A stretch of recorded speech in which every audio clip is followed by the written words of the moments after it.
नमस्कार, मैं हुजूद्दीन। समासूदन के ऑनलाइन मंच पे आप सभी का हार्दिक अभिनंदन है। जैसा कि मैंने आपसे बोला था कि मैं जो बजट के करंट हैं, उनको कई भागों में लेकर आऊँगा ताकि पूरा विस्तृत रूप से वो कवर हो जाए। तो चलिए शुरू करते हैं भाग 3 को। जैसे कि आप देख रहे हैं, केंद्रीय बजट 2024-25 का भाग 3, ठीक है? प्रश्न नंबर 1। प्रश्न नंबर बेटा 1 क्या कह रहा है कि बजट 2024-25 के अंतर्गत विभिन्न परिसंपत्ति का मतलब असेट्स होता है, ठीक है, वर्गों के लिए दीर्घकालिक पूंजीगत लाभ कर यानी LTCG long term capital gain को बढ़ाकर कितने प्रतिशत कर दिया गया है? तो इसे कर दिया गया है 12.5%। पहले कितना था? पहले ये 10% था, अभी कितना है? 12.5%। ठीक है बेटा, चलिए आते हैं नेक्स्ट में। नेक्स्ट में क्वेश्चन नंबर 2।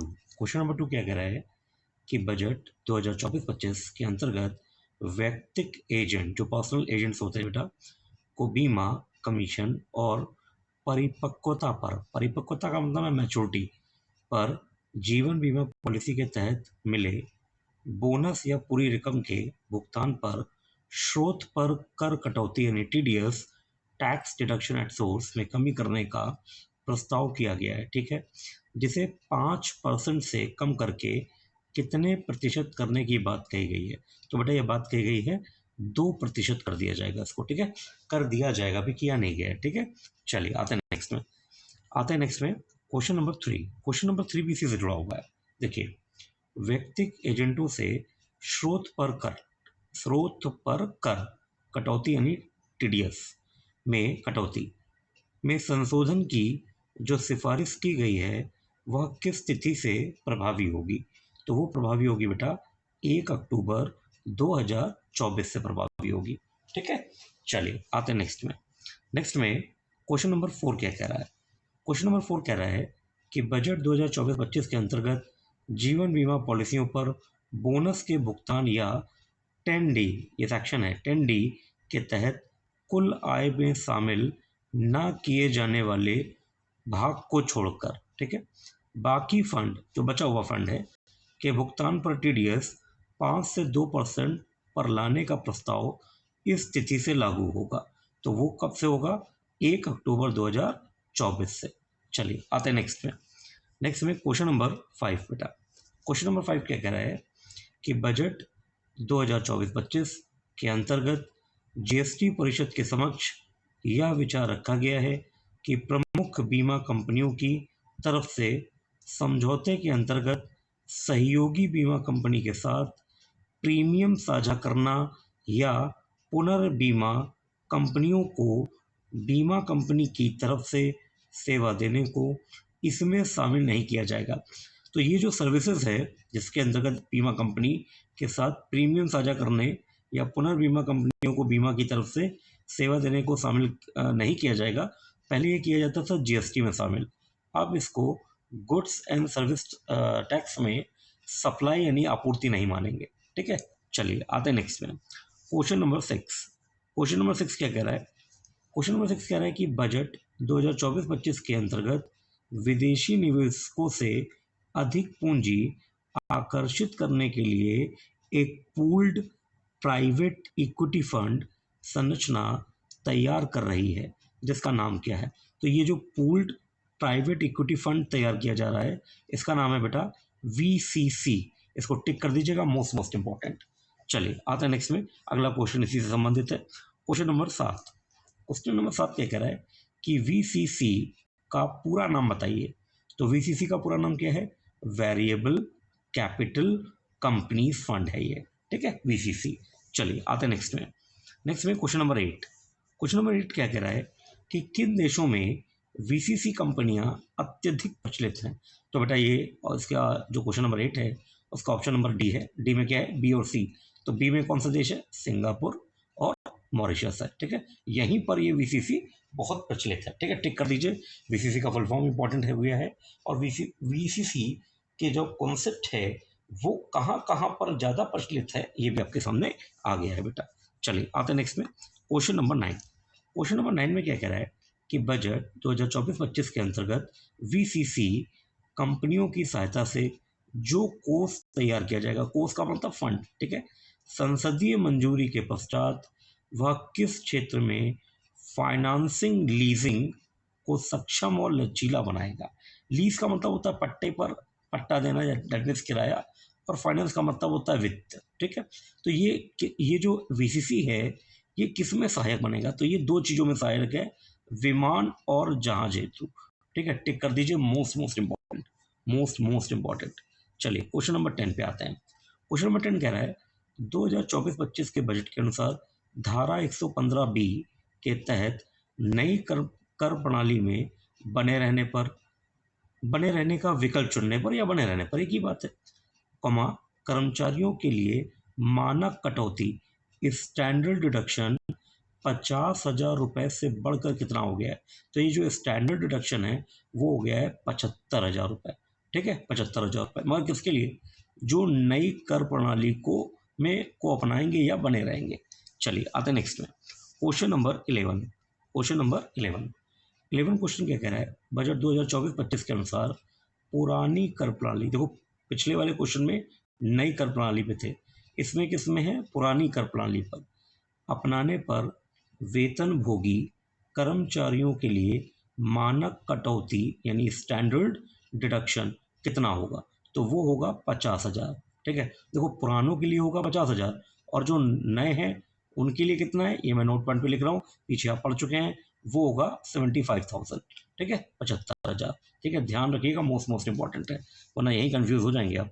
चलिए क्वेश्चन नंबर 12 में, क्वेश्चन नंबर 12 में क्या है, बजट 2024-25 के अंतर्गत राष्ट्रीय पेंशन योजना एनपीएस के तहत नियोक्ता यानी एम्प्लॉयर के अंशदान के तहत कटौती को बढ़ाकर 10% 10% कर दिया गया है, ठीक है, जो कि दोनों टैक्स प्रणाली के पर लागू है, पर उपलब्ध होगा, बेटा ये गड़बड़ है, ये यहाँ पे पर है, पर उपलब्ध होगा। देखो इसमें एक और गड़बड़ी है, 10% से बढ़ाकर, ये इसको मैं काट रहा हूँ यहाँ पे, 10% से बढ़ाकर, तो देखो 10% से इसको बढ़ा दिया गया है, ये बढ़ा कर, ठीक है, 10% तो पहले था, 10% से कितना बढ़ाकर, तो कितना, 14% बढ़ा दिया गया है, ठीक है। और ये जो कि किस पर लागू है, नई कर प्रणाली पर भी लागू है, नई कर प्रणाली और पुरानी कर प्रणाली दोनों पर लागू है, नई कर पर और पुराने कर प्रणाली पर, पुरानी कर प्रणाली पर, कर का मतलब टैक्स, ठीक है, प्रणाली दोनों पर लागू है, ठीक है। यानी अगर कोई नियोक्ता है, नियोक्ता मतलब जो आपको नौकरी पर रखा है, ठीक है, वो अगर 10% एनपीएस के लिए 10% रिडक्शन कर रहा था, तभी वो 14% करेगा, ठीक है। इससे अच्छा ही है, जो आप उनके जो एम्प्लॉय होंगे जिस कंपनी में, जो भी एम्प्लॉय है उनका 10% हिस्सा जमा हो रहा था, वो 14% हो जाएगा, ठीक है, तो बेटर है, फ्यूचर के लिए बेटर है। आइए क्वेश्चन नंबर 13 पे आते हैं बेटा। क्वेश्चन नंबर 13 में क्या है, एलटीसीजी, इसकी चर्चा पीछे भी कर चुके हैं हम लोग, long term capital gain tax है, ठीक है, अर्थात long term capital gain tax पर छूट की सीमा को 1,00,000 रुपए वार्षिक से कितने लाख रुपए कर दिया गया है, तो देखो इसको बढ़ा दिया गया, 1.25 लाख रुपए कर दिया गया है, ठीक है, पहले कितना था, 1,00,000, अभी छूट कितनी है, 1.25 है, ठीक है। चलिए आते नेक्स्ट में, पूर्व वर्षों में यानी पहले के वर्षों में 3 वर्ष से अधिक अवधि तक रखने पर किसी गैर वित्तीय परिसंपत्ति पर इंडेक्सेशन के बाद स्पेस तक कर लगता था, जिसे कि समाप्त कर दिया गया। देखिए किसी, जैसे मान लीजिए कोई गैर वित्तीय चीज़ है, जैसे कोई प्रॉपर्टी है, ठीक है, अगर आपने उसको 3 साल या उसके ऊपर रख लिया तो उस पर जो टैक्स लगता है दैट इज इंडेक्सेशन के बाद कुछ कर लगता था, तो वो कितना था पूछ रहा है, तो वो तो पहले था, ये जान लीजिए 20%, ठीक है, परंतु अब ये पूरी तरह से क्या कर दिया गया, समाप्त कर दिया गया, ये देखिए ये लिखा हुआ है, जिसे समाप्त कर दिया गया, ठीक है। इससे थोड़ा नुकसान होगा, ध्यान रखिएगा, इंडेक्सेशन से नुकसान होगा रियल एस्टेट को, ठीक है। अब कैसे होगा इसको मैं एक वीडियो में बताऊंगा पूरे विस्तृत तरीके से, ठीक है। चलिए आते हैं नेक्स्ट में, क्वेश्चन नंबर 15। क्वेश्चन नंबर 15 करवाने से पहले मैं आपसे निवेदन है, आग्रह है कि चैनल को सब्सक्राइब करें, शेयर करें, कमेंट करें, लाइक करें, ठीक है। देखिए मैं आपके लिए बहुत मेहनत कर रहा हूँ, बहुत ऊर्जा से लगा हुआ हूँ, अभी आप देख रहे होंगे स्क्रीन पर 1:48 हो रहा है, 1:45 लगभग हो रहा है, ठीक है। और मैं लगा हुआ हूँ क्योंकि मैंने आपसे वादा किया है कि हर रोज़ मैं आपको 30 क्वेश्चन दूंगा, और बजट को इतने अच्छे से मैं कवर कर रहा हूँ कि इसका एक एक कोना, एक एक कोने से अगर सवाल पूछेगा ना, तो भी आप सटीकता से उत्तर दे पाएंगे बेटा, ठीक है। चलिए आते हैं नेक्स्ट में। और मैं तभी मैं आपके साथ देख भी पा रहे होंगे या देख रहे होंगे कि ऑलमोस्ट जो क्वेश्चन का लेवल है उसमें बजट का हर एक एंगल 360 डिग्री उसको कंप्लीट किया गया है कि किसी भी सेक्शन से क्वेश्चन आए तो वो छूटे नहीं बेटा आपसे, ठीक। चलिए आते हैं क्वेश्चन नंबर 15। क्वेश्चन नंबर 15 में कह रहा है कि 2024-25 के बजट के अंतर्गत ऑप्शंस और फ्यूचर ट्रेडिंग पर क्रमशः कितने प्रतिशत एसटीटी यानी सिक्योरिटी ट्रांजैक्शन टैक्स लगाया जाएगा। तो बेटा वो लगाया जाएगा, ये क्रमशः है, रिस्पेक्टिवली है। तो 0.1% किस पे, ऑप्शन पर, 0.3 किस पर, ये फ्यूचर पर, ठीक है। चलिए आते नेक्स्ट में। ये कह रहा है बजट 2024-25 के अंतर्गत राजकोषीय घाटा फिस्कल डिफिसिट कितना रहने का नाम अनुमान है। इसको टिक कर दो, ये मोस्ट इंपॉर्टेंट है, ये मोस्ट इंपॉर्टेंट है, ये क्वेश्चन नंबर 16। फिस्कल डिफिसिट राजकोषीय घाटा कितना हो जाएगा आपका, मतलब कितना रहेगा, 4.9%। देखो बेटा पहले ये अनुमानित था कि ऐसा माना जा रहा था कि ये 5% रह सकता है या रह सकता है 5.1%, मगर इस साल ये कितना है, 4.9%। तो जो बॉन्ड मार्केट है वो बहुत अच्छे से खुशी मना रहा है इसकी, आप ये समझ लो, बॉन्ड मार्केट यानी जो है वो भयंकर तरीके से खुशी मना रहा था इसकी। चले आते नेक्स्ट में। वर्तमान में जब चीन या किसी पड़ोसी देश से निवेश किया जाता है तो वह एक निश्चित प्रक्रिया से गुजरती है, इस प्रक्रिया का क्या नाम है।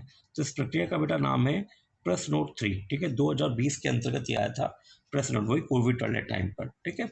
चलिए आते हैं नेक्स्ट में। नेक्स्ट में क्वेश्चन नंबर 18। क्वेश्चन नंबर 18 क्या कह रहा है, बजट 2024-25 के अनुसार नॉमिनल जीडीपी वृद्धि कितने प्रतिशत रहने का अनुमान है।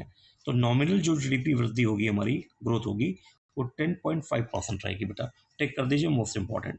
Next question number 19। 19 क्वेश्चन क्या कह रहा है कि अगले वित्त वर्ष में, ये तो 2024-25 चल रहा है, अगला यानी 2025-26 के अंतर्गत राजकोषीय घाटा कितने प्रतिशत रहने का अनुमान है। तो देखो ये रहेगा 4.5%। देखो वर्तमान में कितना रहेगा, पीछे अभी पढ़कर आए हो, वर्तमान में रहेगा ये 4.9%, 4.9%, ठीक है। और 2025-26 में कितना रहने का अनुमान है, 4.5%, ठीक है, ये ध्यान रखिएगा, most important. Next question number 20। Question number 20 क्या कह रहा है कि वर्ष 2025 में नॉमिनल जीडीपी 1 लाख करोड़ रुपए कम होकर कितने करोड़ रुपए रहने का अनुमान है। ठीक है, तो ये रहेगी 326.4 लाख करोड़, ठीक है, टिक कर दो, इंपॉर्टेंट है, मतलब मोस्ट तो नहीं कर सकते मगर हाँ इंपॉर्टेंट है। चलिए article 21, sorry sorry not article, ठीक है, क्योंकि मेरे दिमाग में चल रहा है अभी कि मैं कॉन्स्टिट्यूशन को भी लेकर आऊँ, तो आर्टिकल बोल दिया, सॉरी फॉर दैट। ये क्वेश्चन नंबर 21 है बेटा, ठीक है। देखिए वित्त वर्ष 2024-25 के अनुसार सरकार इस वित्त वर्ष के दौरान राज्यों के साथ केंद्रीय करों का लगभग कितने प्रतिशत साझा करेगी, यानी केंद्र सरकार और राज्य सरकार के बीच जो टैक्स का बंटवारा होगा वो कितने परसेंट करेगी, 32.5%, ठीक है, टिक कर दो, मोस्ट इंपॉर्टेंट, ठीक है। अच्छा इसी से रिलेटेड क्वेश्चन नंबर 22 है, 15वें वित्त आयोग ने कितने प्रतिशत कर केंद्र और राज्यों के बीच साझा करने की सिफारिश की है। देखो 15वें वित्त आयोग ने कहा है कितना कीजिए, 41%, ठीक है, और किया कितना जाएगा, 32.5%, ठीक है, अनुमानित है। चलिए आते हैं नेक्स्ट में, क्वेश्चन नंबर 23 बेटा। 23 क्या कह रहा है, पीएम आशा यानी पीएम आशा मतलब प्रधानमंत्री अन्नदाता आय संरक्षण योजना के लिए आवंटन में वृद्धि हुई है। वित्त वर्ष 2024 में 2200 करोड़ रुपए आवंटित किए गए थे, यानी लास्ट ईयर, परंतु वित्त वर्ष 2024-25 में 25 के बजट में यह बढ़कर कितने करोड़ हो गया। तो देखो पीछे 2023-24 की अगर बात करें तो ये 2200 करोड़ है, और वर्तमान 25 में बात करें तो 6437 करोड़ रुपए आवंटित किए गए, किस प्लान में, पीएम आशा यानी प्रधानमंत्री अन्नदाता आय संरक्षण में, ठीक है। चलिए आते हैं नेक्स्ट में। नेक्स्ट क्वेश्चन भी इससे संबंधित है, क्वेश्चन नंबर 24। क्वेश्चन नंबर 24 कह रहा है बेटा कि वित्त वर्ष 2024-25 के अंतर्गत पीएम आशा प्रधानमंत्री अन्नदाता आय संरक्षण योजना में कितने प्रतिशत की वृद्धि की गई है। तो ये जो वृद्धि हुई है बेटा वो 192% की है, कितनी है, 192% की। चलिए आते नेक्स्ट में क्वेश्चन नंबर 25। क्वेश्चन नंबर 25 क्या कह रहा है, पीएम आशा अर्थात प्रधानमंत्री अन्नदाता आय संरक्षण योजना, खासकर फिर स्पेस दिया है, इसे उगाने वाले किसानों को दी जाने वाली एमएसपी की गारंटी है। ठीक है, तो देखो ये किन किन फसलों के लिए दी जाती है, ये कह रहा है हमारा 25 का डी, बी और सी। तो बी पे क्या है, दाल है, और सी पे क्या है, तिलहन। यानी दाल और तिलहन के जो किसान हैं उनको एमएसपी की सुविधा दी जाती है। किस योजना के अंतर्गत, पीएम आशा यानी प्रधानमंत्री अन्नदाता आय संरक्षण के अंतर्गत। ठीक है, अच्छा ये क्या दी जाती है, नोट पॉइंट पे आ जाइए जरा, नोट पॉइंट पे लिखिए एमएसपी। एमएसपी का फुल फॉर्म क्या होता है बेटा, मिनिमम सपोर्ट प्राइस। ठीक है, न्यूनतम समर्थन मूल्य बोलते हैं इसको, मिनिमम सपोर्ट